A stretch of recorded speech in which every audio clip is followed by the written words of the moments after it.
مکے سے مدینے جب لوگ آئے تو حضور نے بھائی بھائی بنایا تھا، ان کے درمیان بھائی چارہ تھا، تو ابھی پردے کی آیات نازل نہیں ہوئی تھیں تو لوگ ایک دوسرے کی طرف جاتے تھے۔ حضرت سلمان فارسی رضی اللہ تعالیٰ عنہ حضرت ابو درداء رضی اللہ تعالیٰ عنہ کے گھر میں تشریف لے گئے تو دیکھا کہ ان کی بیوی بڑی غمگین بیٹھی ہیں۔ تو ہم نے فرمایا بہن کیا ہوا؟ تو کہنے لگی تمہارے بھائی کو دلچسپی کوئی نہیں رہی، ہر روز روزہ رکھ لیتا ہے اور ساری رات نفل پڑھتا ہے۔ حضرت سلمان فارسی کہنے لگے ٹھیک ہے کر لیتے ہیں بندوبست۔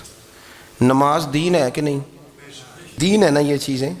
لیکن حضرت سلمان فارسی جناب ابو درداء سے کہنے لگے آج میں نے تیرے گھر میں رہنا رات کو، کیونکہ وہ تو ساری رات نماز پڑھتے تھے، نفل پڑھتے تھے۔ انہوں نے کہا ٹھیک ہے، ایک بستر لا کے بچھا دیا حضرت سلمان فارسی کے لیے۔ سلمان فارسی فرمانے لگے دوسرا بھی لا۔ کہا وہ کیا کرنا ہے؟ فرمانے لگے تو نے بھی سونا ہے، میں نے بھی سونا ہے، تو نے بھی سونا ہے، عشاء پڑھیں گے اور پھر دونوں سوئیں گے۔ کہا میں نے تو نماز پڑھنی ہے۔ فرمایا تہجد کے وقت اٹھ کے پڑھیں گے، اللہ کے رسول بھی رات آخری حصے میں جا کے نماز پڑھتے ہیں۔ ادھر ساتھ سلا لیا، وہ تھوڑی کو دیر سوئے، اب عادت تھی ساری رات اٹھنے کی، ذرا اٹھنے لگے بستر سے تو حضرت سلمان فارسی فرمایا چپ کر کے سو جا، وہ بڑی رات پڑی ہوئی، چپ کر کے سو جا۔ وہ لیٹ گئے، پھر اٹھنے لگے تو فرمایا سو جا چپ کر کے، بڑا ٹائم ہے۔ سحری کے وقت اٹھے، نفل پڑھے، ان کا ارادہ تھا روزہ رکھنے کا، تو فرمانے لگے کل رکھا تھا نا نفلی روزہ؟ جی رکھا تھا۔ پرسوں بھی رکھا تھا، ترسوں بھی رکھا تھا۔ فرمایا آج نہیں رکھنا، آج میں تیرا مہمان ہوں، سارا دن اکٹھے مل کے روٹیاں کھائیں گے، آج نہیں روزہ رکھنا۔ سلا دیا۔ اب حضرت ابو درداء رضی اللہ تعالیٰ عنہ کہہ تو کچھ نہ سکے، پر کہنے لگے سلمان تم پتہ تم کیا کر رہے ہو؟ نہ تم نے مجھے رات اٹھ کے زیادہ نفل پڑھنے دیے، سویرے روزہ نہیں رکھنے دیا۔ تو حضرت سلمان فارسی کہنے لگے کوئی لمبی بات تو نہیں نا، چلتے ہیں نا ابھی فجر میں مسجد نبی میں، تو نبی پاک کو بتاتے ہیں سرکار دو عالم علیہ السلام کی خدمت میں تو اپنی بات کرنا، میں اپنی کروں گا، حضور نتیجے کا اعلان فرما دیں گے، بات طے ہو جائے گی۔ حاضر خدمت ہوئے، عرض کی یا رسول اللہ صلی اللہ تعالیٰ علیہ وسلم یہ ساری رات نفل پڑھتے ہیں، ہر روز روزہ رکھتے ہیں، ان کی اہلیہ غمگین بیٹھی ہیں، حکم فرمائیں۔ تو نبی پاک صلی اللہ علیہ وسلم نے فرمایا پھر ہوا کیا؟ یا رسول اللہ میں نے رات سلایا ہے، سحری میں اٹھایا ہے، سویرے روزہ نہیں رکھنے دیا۔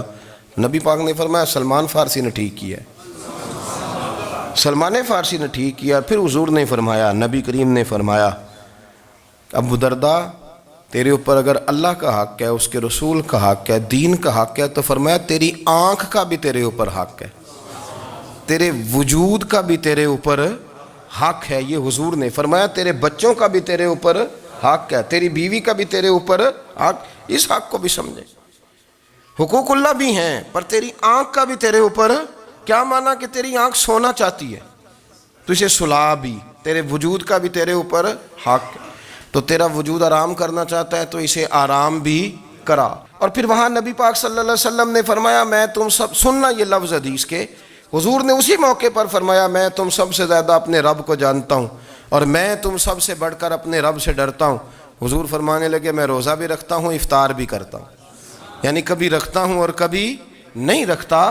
فرمایا میں نفل بھی پڑھتا ہوں اور اپنی بیویوں کو وقت بھی دیتا ہوں۔ سرکار مسجد میں بھی آتے تھے، نواسوں کے ساتھ کھیلا بھی کرتے تھے، ان کے ساتھ پیار بھی کرتے تھے۔ تو اتنے بڑے حقوق حضور نے بیان فرمائے عورتوں کے کہ تمہاری بیوی کا بھی تمہارے اوپر۔ لو ایک حدیث بخاری کی اور یہاں بیان کر دیتا ہوں۔ ایک شخص نے آ کے عرض کی یا رسول اللہ صلی اللہ تعالیٰ علیہ وسلم جہاد کے لیے تیاری ہو گئی ہے، صفیں بن رہی ہیں، مجاہدین کی تیاری ہے، تو میرا بھی نام لکھ دیا گیا ہے مجاہدوں کی لسٹ میں، لیکن یا رسول اللہ صلی اللہ تعالیٰ علیہ وسلم میری بیوی نے حج کی تیاری کر لی ہے اور میرے دوستوں نے، صحابہ نے میرا نام مجاہدین کی لسٹ میں لکھ دیا، تو میرے لیے کیا حکم ہے؟ یہ بخاری مسلم ہے۔ تو نبی پاک صلی اللہ تعالیٰ علیہ وسلم نے فرمایا جہاد پہ کوئی اور چلا جائے گا تو بیوی کے ساتھ حج کرنے جا، اسے محرم کی ضرورت ہے، وہ تیرے بغیر کیسے جائے گی؟ مجاہدین کو تو اور مجاہد مل جائے گا، پر تو اپنی بیوی کے ساتھ جانا۔ نبی پاک صلی اللہ علیہ وسلم نے مرد کو محافظ بنایا ہے، عورت کو مرد کا قیدی نہیں بنایا، بلکہ عورت کو حفاظت عطا کی اور مرد کو اس کا محافظ بنایا۔ اب بچیاں آزاد ہونا چاہتی ہیں، اور آزادی بھی وہ والی کہ جو بنیادی طور پر آزادی نہیں، فحاشی ہے۔ میں نے بہت پہلے کہا ہے کہ اسلام بیٹیوں کو قیمتی سمجھتا ہے۔ جس بندے کے پاس 20 تولے سونا ہو وہ چوک میں لے کے نہیں آتا، وہ قیمتی چیز ہے، اس نے چھپا کے رکھی ہوتی ہے۔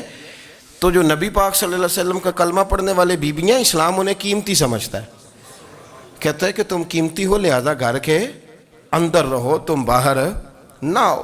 لیکن عورتیں ہیں کہ ان کو بلا وجہ لوگ خراب کر دیتے ہیں اور بلا وجہ وہ اس مغالطے کا شکار ہو جاتی ہیں۔ اب آگے بڑھتے ہیں، قرآن مجید نے سورہ نور کی آیت نمبر 30 میں کہا کہ کل للمؤمنین یغضوا من ابصارہم، فرمایا کہ اے محبوب علیہ السلام مومن مردوں سے کہہ دو کہ اپنی نظریں جھکا کے رکھیں، اپنی نظریں۔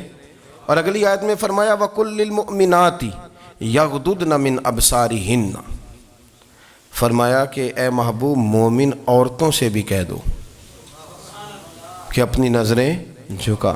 مرد بھی اپنی نظر جھکا کے رکھے گا عورت کی طرف، لیکن یہ ساری پابندی صرف مرد پر نہیں، عورت بھی غیر محرم کا چہرہ نہیں دیکھے گی، اس پر بھی اسی طرح نظر جھکانے کا حکم ہے، جس طرح کہ وہ ہر دکاندار کو بھائی جان کہہ کے گفتگو کرنے کی اس کو بھی اجازت نہیں ہے کہ وہ سمجھے کہ پابندی تو مرد نے کرنی تھی، میں نے تھوڑی کرنی تھی۔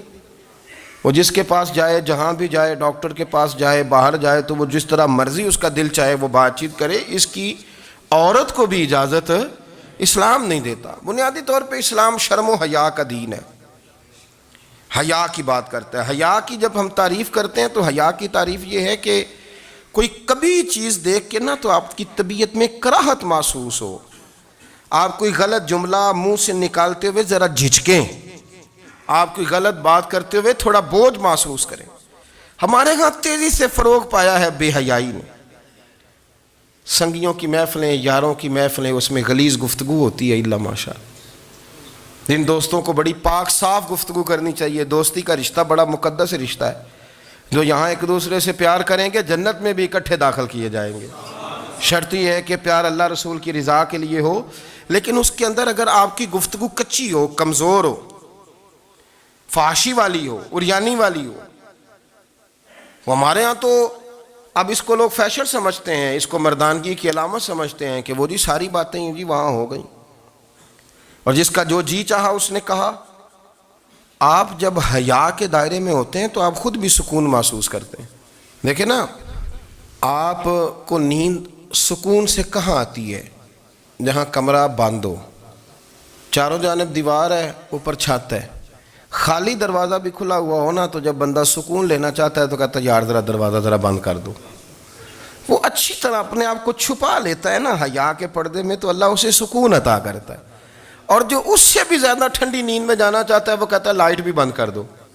اب وہ مکمل طور پہ سمجھتا ہے کہ میں چاروں جانب سے چھپ گیا ہوں، اگر میں کھل کے بھی سو جاؤں گا تو میرا چونکہ پردہ قائم ہے تو مجھے کوئی دشواری نہیں ہوگی۔ آپ جب چھپ جاتے ہیں، جب آپ حیا کے اندر سمٹ جاتے ہیں، جب آپ چادر کے اندر آ جاتے ہیں تو آپ بہت ساری جگہوں پہ آسانی محسوس کرتے ہیں۔ تو حیا تو آپ کو سکون دیتی ہے، حیا تو دل کو راحت دیتی ہے۔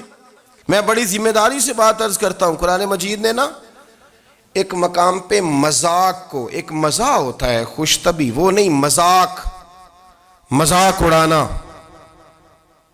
قرآن پاک نے نا مذاق کو ایک جگہ پہ جاہلوں کا طریقہ بھی قرار دیا ہے۔ بنی اسرائیل کے لوگوں سے حضرت موسیٰ نے کہا کہ گائے ذبح کرو اور ایک ٹکڑا مقتول کو مارو، زندہ ہو کے خود بتا دے گا مجھے کس بندے نے قتل کیا۔ تو کہنے لگے آپ ہمارے ساتھ مذاق کر رہے ہیں۔ تو قرآن مجید کہتا ہے کہ حضرت سیدنا موسیٰ علیہ السلام فرمانے لگے اعوذ باللہ ان اکون من الجاہلین، فرمانے لگے میں اللہ کی پناہ مانگتا ہوں کہ میں جاہلوں میں سے ہو جاؤں۔ یہ مذاق کرنا تو جاہلوں کا طریقہ ہے۔ اگر آپ کی زبان سے بے حیائی کا جملہ نکل گیا، اگر آپ کی زبان سے بے حیائی کا جملہ نکل گیا، آپ نے کہہ دیا کہ ہم آزاد لوگ ہیں، جو مرضی کریں گے، جو مرضی کہیں گے، جو ہمارا دل میں آئے گا کریں گے، تو پھر تو لوگ آپ کا وہ حشر کریں گے کہ آپ سے برداشت ہی نہیں ہوگا۔ جس کا لوگ مذاق بنا لیتے ہیں اور جو مذاق بن جاتا ہے پھر اسے کچھ جینے دیتا ہے۔ آپ حیا کی چادر میں چھپیں گے تو بچیں گے۔ اگر آپ نے اپنا مذاق بنوا لیا یہ کہہ کے کہ میں نے مرضی کرنی ہے، پھر یاد رکھنا چھپنے کو جگہ نہیں ملے گی، پھر تکلیف میں آ جائیں گے، پھر بہت بڑی اذیت کا شکار ہو جائیں۔ شرم و حیا، عرب کے اندر جو کنواری لڑکیاں تھیں ان میں بڑی حیا ہوتی تھی۔